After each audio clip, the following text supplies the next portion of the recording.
Olá pessoal, tudo bem? Vamos agora começar o nosso roteirinho 18 da resposta do réu, né? Vamos começar falando da resposta do réu, uma coisa que muitas vezes os alunos do direito se esquecem, né? A resposta do réu não é necessariamente contestação. O réu ele tem várias maneiras de apresentar a resposta. Tem resposta na forma de exceção, tem resposta na forma de reconvenção, de contestação e por aí vai. Inclusive, não apresentar a resposta é uma forma de dar resposta, né? Então, na verdade, resposta do réu não se conceitua por contestação em si, e sim pelo exercício do contraditório da defesa, ainda que com omissão, né?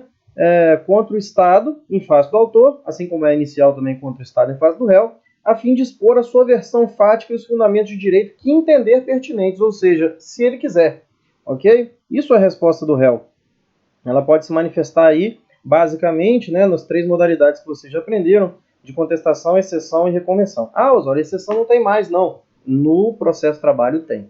Beleza? E nós vamos comentar sobre elas. Tem mais de uma. Para começo de conversa, qual o prazo para a resposta do réu? Né? O prazo geral para a resposta do réu é de 5 dias. Né? A CLT ela fala que, recebida a notificação citatória e intimatória que o réu recebe para o início do processo, já vai ser marcada uma audiência em até 5 dias, pelo menos 5 dias, aliás, né?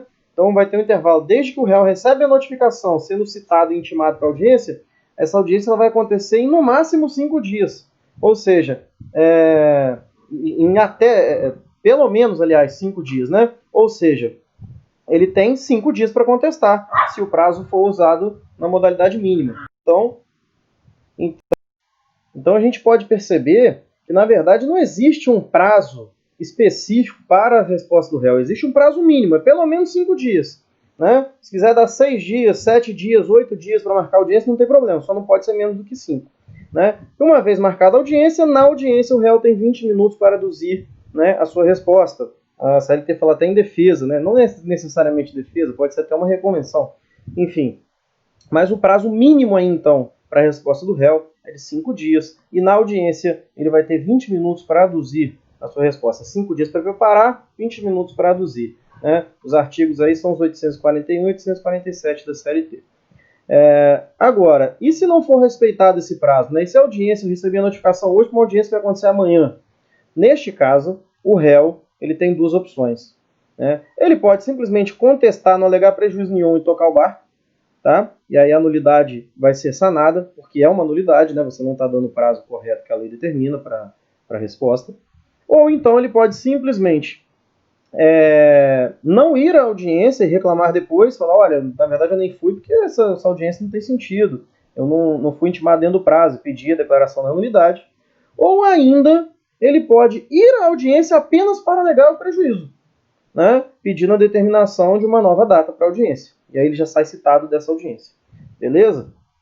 Fato é que a ausência de citação, né, a inexistência de citação, ou até mesmo a nulidade da citação, é um fato que macula o processo no ápice, né, das possibilidades de nulidade de um processo. Há quem diga, inclusive, que seria inexistência processual e, portanto, pode ser alegado a qualquer momento, até mesmo por meio de uma querela nulitatis. Beleza? Então, é realmente muito sério que esse prazo seja observado e, portanto, se ele não for observado, nós vamos incorrer nessa nulidade absoluta, né, ou também chamada por alguns de inexistência, que vai trazer uma mácula para o processo praticamente insanável. Beleza? E você vai ter que pode chegar um momento, está lá na execução, daí o réu aparece e diz que não foi respeitado o prazo de 5 dias, você tem que anular o processo todinho, voltar lá para a contestação de novo, reconvenção ou exceção. Beleza? Bom, a Fazenda Pública ela tem uma vantagem, entre aspas, em relação a esse prazo. Né? Existe um decreto-lei de 69, voltado diretamente para os processos da Justiça do Trabalho, e esse decreto-lei, que é o 779 de 69, e ele no artigo 1º, inciso 2, concede ao réu, quando for fazenda pública, o prazo em quádruplo. Né? Daí surge uma dúvida. Esse prazo em quádruplo seria quádruplo dos 5 dias né? Ou seja, seriam 20 dias pelo menos para marcar audiência, ou seria um quádruplo daqueles 20 minutos? Quer dizer, 80 minutos para traduzir em audiência, né? Na verdade, pessoal, quando fala em prazo em quádruplo, é para elaborar a resposta. Então, o prazo para elaborar a resposta é o de 5 dias. Tá? Aquele prazo de 20 minutos, ele é válido igualmente para todo mundo. Ele não vira 80, não. Até porque esses 20 minutos são apenas para aduzir uma resposta que, teoricamente, já foi elaborada. Tá? Então, é só para você mencionar, falar, né? Contar para o juiz qual é a resposta que o réu quer manifestar no processo. Beleza? Então, o que é em quádruplo aqui seriam os 5 dias e não os 20 minutos. Beleza? Ou seja, quando se tratar de réu fazenda pública, nós temos pelo menos 20 dias, né, para marcar audiência desde que a notificação chegou para o ente da administração pública. Beleza? Bom, formas de resposta, então, como eu já adiantei, né, basicamente seriam a contestação, a reconvenção e as exceções. Como a gente sabe, o CPC aboliu as exceções, porém a CLT manteve, tá, a previsão e ela ainda funciona no processo de trabalho. Na verdade, é mais de um tipo, né? São as exceções de incompetência relativa, exceção de suspeição e exceção de impedimento. Elas ainda vigoram no processo de trabalho, elas são opostas por meio de uma peça autônoma, não é dentro da própria contestação, beleza? Assim como era antes do CPC 2015. Então nós vamos começar a falar exatamente delas, as exceções. Bom, uma outra situação que a gente tem de diferente também com relação às exceções do processo de trabalho e as formas de apresentar essas exceções lá no processo civil, é que lá no processo civil, quando você apresenta uma defesa baseada em suspeição, impedimento ou incompetência relativa, né, a suspensão do feito fica a critério do juiz. Já no processo de trabalho, não, é automática. Olha o artigo 799. Nas causas da jurisdição do Justiça do Trabalho, somente podem ser opostas com suspensão do feito, percebam que não é que o juiz vai escolher, né? Já é automático. Com suspensão do feito, as exceções de suspeição ou incompetência. As demais exceções serão alegadas como matéria de defesa, né? Então percebam, essas exceções a que se refere ao artigo 799, elas deveriam ser apresentadas em audiência. Veio a reforma trabalhista e mudou um pouco isso, né? Mas uma coisa curiosa que a gente pode perceber é que o artigo 799 ele fala em suspeição ou incompetência, ele não fala de impedimento. Por quê? Porque quando a CLT foi criada, lá em 43, o Código de Processo vigente era o de 39, Código de Processo Civil. E a CLT ela se baseou um pouco nele. E o que ela fez? Ela trouxe a exceção de suspeição. Porque no Código de 39 não existia impedimento. Impedimento é uma exceção mais nova, né? Trazida lá, que trouxe bastante efeito, né? Teve bastante efeito mesmo no Código de 73. Então, como a CLT de 43, ela só fala em suspeição. Mas é claro que a doutrina e a jurisprudência entendem que, neste caso aqui, as exceções de impedimento também serão opostas na modalidade de exceção, e não dentro da contestação. Tá? Então, dentro da audiência, normalmente, o que acontecia antes da reforma trabalhista era você apresentar contestação e exceção, né? E, inclusive, o Carlos Henrique Bezerra Leite, que é um desembargador aposentado aqui do Espírito Santo, que é um doutrinador respeitado em processo de trabalho, ele defendia que você já tinha que apresentar a exceção junto com a contestação sob pena de preclusão, né? Mas ele, nesse caso, ele é posição minoritária. Porque como a exceção suspende o feito, você apresenta primeiro a exceção, então você não precisa apresentar a contestação, né? Você apresenta a exceção, espera resolver a exceção, depois, acabando a suspensão, aí sim, é marcada uma audiência e você apresenta a contestação. Tá? No entanto, como eu falei, né, após a reforma trabalhista, a gente não tem mais as exceções sendo obrigatoriamente opostas em audiência, né? No caso, a gente vai comentar já, nós já vamos começar a falar das exceções em espécie aqui, mas só para adiantar, as exceções elas têm prazos diversos. Na exceção de incompetência relativa, você vai ter que opor 5 dias após a notificação para a audiência, tá? Porque, Osório, mas a audiência não vai ser marcada 5 dias depois da sua notificação? Pelo menos 5 dias depois? Sim, só que na prática, a audiência é marcada 2 meses depois, 3 meses depois, 4 meses depois, né? E aí a exceção de incompetência relativa, você antigamente só opunha 4 meses depois que recebeu a notificação. Você já sabia que ia opor e não opunha, né? Então ficava enrolando o processo. Então a reforma trabalhista fez o quê? Olha, independentemente da data marcada da audiência, você tem 5 dias para opor a exceção de incompetência territorial, né? Relativa. Portanto, hoje nós temos 5 dias. Normalmente isso não bate com a mesma data da audiência, tá? Normalmente a audiência é marcada um pouco depois. Com relação à exceção de suspeição e de impedimento, essas você vai opor quando descobrir, né? Pode ser que lá na metade do processo você descubra um caso de suspeição, um caso de impedimento, mas pode ser que desde o início você saiba. Se você sabe desde o início, você vai apresentar no primeiro momento que você vai falar nos autos, ou seja, na audiência, né? Você réu, na audiência por meio, junto com a contestação, né? Não por meio da contestação, mas junto com a contestação. Agora, se você descobrir depois, você vai opor a exceção posteriormente em peça apartada também, né? No momento que você descobrir, beleza? Enfim, vamos falar então agora das duas exceções, né? Das 3, na verdade, porque a suspeição e impedimento são 2 tipos diferentes. Vamos lá, começando a falar de exceção de suspeição e impedimento. Depois a gente fala da incompetência territorial. Bom, como eu disse, CLT não fala nada sobre impedimento, né? Impedimento não tinha no CPC 39, entre aspas, uma novidade para a CLT, então ela só fala de suspeição. E se você parar para prestar atenção, os artigos que falam da exceção de suspeição, especialmente aqui 801 e 802, eles estão desatualizados, porque eles foram criados também em uma época que nós tínhamos juntas de conciliação e julgamento.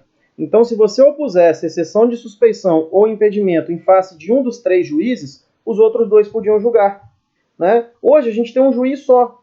Então, se você opuser a exceção de suspeição ou a exceção de impedimento em face desse juiz, ele não pode julgar a si mesmo, né? Então, hoje não tem como mais a própria vara julgar a exceção de impedimento ou exceção de suspeição. Na verdade, quem vai julgar vai ser o tribunal, beleza? Então, só para dar uma olhadinha aí, o artigo 801 falava: o juiz, presidente ou vogal, né, já se referenciando aos 3 que tinha antigamente, é obrigado a dar-se por suspeito e pode ser recusado por alguns dos seguintes motivos em relação a pessoas dos litigantes. Aí tem inimizade pessoal, amizade íntima, que é realmente caso de suspeição, né? Parentesco por consanguinidade ou afinidade até o 3º grau civil, aqui já é caso de impedimento, né? A gente já sabe. Então, assim, ele misturou tudo como se fosse tudo suspeição. Hoje, a gente aplica mesmo o entendimento do CPC, tá? E dos regimentos dos TRTs, beleza? Já que a CLT está desatualizada, tá? Então, a gente vai aplicar basicamente ali os artigos 144 a 148 para a gente dividir o que é caso de suspeição, o que é caso de impedimento, e os procedimentos a gente vai ver nos regimentos internos dos TRTs, tá? CLT não tem como a gente usar mesmo. Bom, com algumas ressalvas, é claro. O artigo 146, por exemplo, os parágrafos 2º e 3º falam que o juiz vai dar a suspensão ao feito se ele quiser. A gente já sabe que não. A suspensão é automática, né? Já o artigo... o mesmo artigo, inclusive, né, quando ele... Um dos artigos, na verdade, agora não me lembro de cabeça qual deles, fala que você vai apresentar o pedido de suspeição ou de impedimento, lá no CPC, 15 dias após você ter contato com o fato, né? Você descobriu o fato.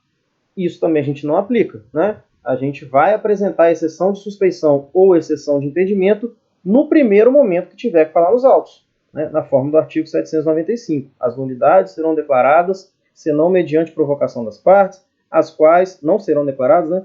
Senão mediante provocação das partes, as quais deverão arguí-las a primeira vez em que tiverem de falar em audiência ou nos autos.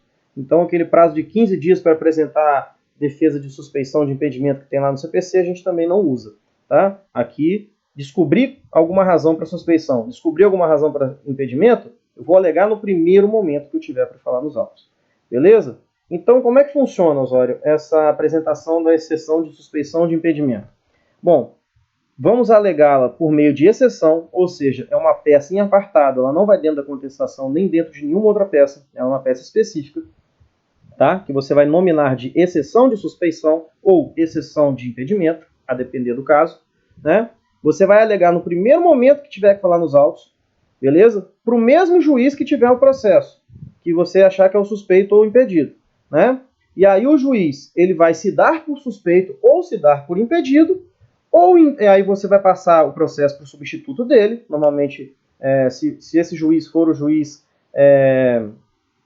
substituto, quem vai pegar o processo vai ser o titular. Se for o titular, quem vai pegar o processo vai ser o substituto, né? Ou então o juiz pode entender que ele não é suspeito nem impedido. Daí o que ele vai fazer? Ele vai se defender e o processo vai subir para o TRT. E lá no TRT será julgado. Os desembargadores, né, por meio das turmas lá, por meio do regimento interno, vão julgar se esse juiz é ou não é impedido ou suspeito. Beleza? Uma vez que eles julgarem, o que vai acontecer? Se eles disserem, não é suspeito, não é impedido, eles devolvem o processo e o juiz toca o barco normalmente. Acaba a suspensão do feito, né? Agora, se eles julgarem que o juiz realmente é impedido ou suspeito, já vem uma determinação do TRT para trocar de juiz, né? E eventualmente anular algum tipo de decisão que ele possa ter dado. Beleza? Então a gente vai opor por meio de exceção. A exceção de incompetência relativa também foi excluída do CPC, né? Hoje a gente já apresenta a incompetência relativa dentro da própria contestação. Mas na CLT, ela não foi excluída. Pelo contrário, veio a reforma trabalhista e deu até uma reformulada nela. Como eu tinha falado para vocês, antes você podia apresentar exceção de incompetência relativa na audiência, né? Então, às vezes, marcava-se a audiência para 4 meses depois da notificação do réu.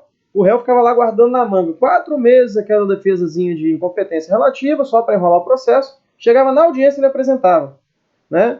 Daí, o autor teria 24 horas improrrogáveis para poder se manifestar e o juiz julgaria, né? E aí ele falaria se o juízo é ou não é incompetente, né? Então, assim, a reforma trabalhista, para agilizar o processo, isso é uma parte até boa da reforma trabalhista, ela modificou o artigo 800 e agora ficou assim: apresentada a exceção de incompetência territorial no prazo de 5 dias a contar da notificação, quer dizer, não dá mais para ficar esperando a audiência, né? Se a audiência acontecer em 5 dias depois da notificação, beleza. Se a audiência acontecer depois, se acontecer 20 dias depois da notificação, problema. Depois da notificação, você conta 5 para já apresentar a exceção de incompetência relativa. Senão, já era, tá? Incompetência territorial. Já era no sentido de que o juízo, mesmo incompetente relativamente, ele acaba convalidando, né? Sendo convalidado. E a nulidade vai deixar de existir. Então, apresentada a exceção de incompetência territorial no prazo de 5 dias a contar da notificação, antes da audiência e em peça que sinalize a existência desta exceção. Então, percebam, antes da audiência. Por quê? Porque uma vez que você opuser essa exceção, como o feito já vai ficar suspenso automaticamente, não tem por que fazer audiência, né? Então, essa audiência, inclusive, vai ser suspensa, tá? E a peça você tem que sinalizar a existência dessa exceção justamente para dar tempo de cancelar a audiência, tá? Seguir-se-á o procedimento estabelecido neste artigo. Então, uma vez você apresentando essa exceção de incompetência territorial, o processo é suspenso na hora, automaticamente, a audiência vai ser cancelada, né? A não ser que, assim, lógico, a audiência foi marcada daqui a 8 meses. Dá tempo de resolver a exceção antes. Precisa de cancelar a audiência? Não, tá? Mas se precisar cancelar, vai cancelar, tá? Então, via de regra, cancela-se a audiência, né? Pelo mero protocolo da exceção de incompetência territorial. Tudo bem? Então, parágrafo 1º de atrás. Protocolada a petição, será suspenso o processo e não se realizará a audiência que se refere ao artigo 843 dessa consolidação, até que se decida a exceção. Bom, como eu tinha falado para vocês antes, né, você apresentava em audiência e o autor tinha 24 horas para falar. Agora não, ele vai ter 5 dias para falar, né? Então, parágrafo 2º. Os autos serão imediatamente concluídos ao juiz, que intimará o reclamante e, se existentes, os litisconsortes para manifestação no prazo comum de 5 dias. E aí vai se dar a instrução, né? O réu vai alegar a incompetência territorial, o autor vai dizer que não é incompetente, né? Porque ele protocolou a inicial, então ele acredita que aquele juízo é competente, né? E se precisar fazer prova por meio de testemunho e tudo mais, pode até marcar uma audiência incidental, ou seja, uma audiência para resolver a exceção, tá? É o que o parágrafo 3º e 4º trazem aqui para a gente, ó. Se entender necessária a produção de prova oral, o juízo designará audiência, garantindo o direito de o recipiente e de suas testemunhas serem ouvidos, por carta precatória do juízo que este houver indicado como competente.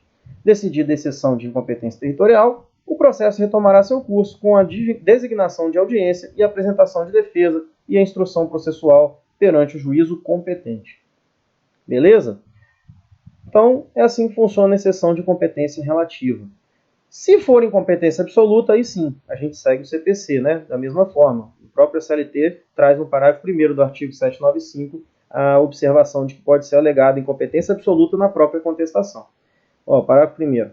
Deverá, entretanto, ser declarada de ofício a nulidade fundada em incompetência de foro. Nesse caso, serão considerados nulos os atos decisórios. Quer dizer, se pode se declarar até de ofício, óbvio que você não precisa fazer exceção, você pode colocar essa matéria dentro da própria contestação. Tá? Então, incompetência absoluta dentro da contestação. Incompetência relativa de território, né? A gente vai fazer por meio de exceção. Tá? Bom, para finalizar, né, essa primeira parte desse roteiro 18, vou trazer para vocês só uma curiosidade. O artigo 340 do atual CPC, ele tinha uma redação parecida no CPC de 73. Tá? Ele diz assim: havendo alegação de incompetência relativa ou absoluta, a contestação poderá ser protocolada no foro do domicílio do réu, fato que será imediatamente comunicado ao juiz da causa, preferencialmente por meio eletrônico. Tá? Então é o seguinte, às vezes o réu mora lá no Amazonas, né? Funciona a empresa no Amazonas, e aí o autor ajuizou a ação do Espírito Santo. Para opor à incompetência relativa, né, no CPC anterior e no atual, o réu ele pode fazer protocolar a petição dele alegando incompetência relativa lá no Amazonas, mesmo que o processo seja aqui do Espírito Santo, porque ele mora lá e ele diz que a competência é lá, né? Isso por quê? Para facilitar para o réu, né? Porque para ele não precisar de vir aqui no Espírito Santo, protocolar e praticar os atos, né?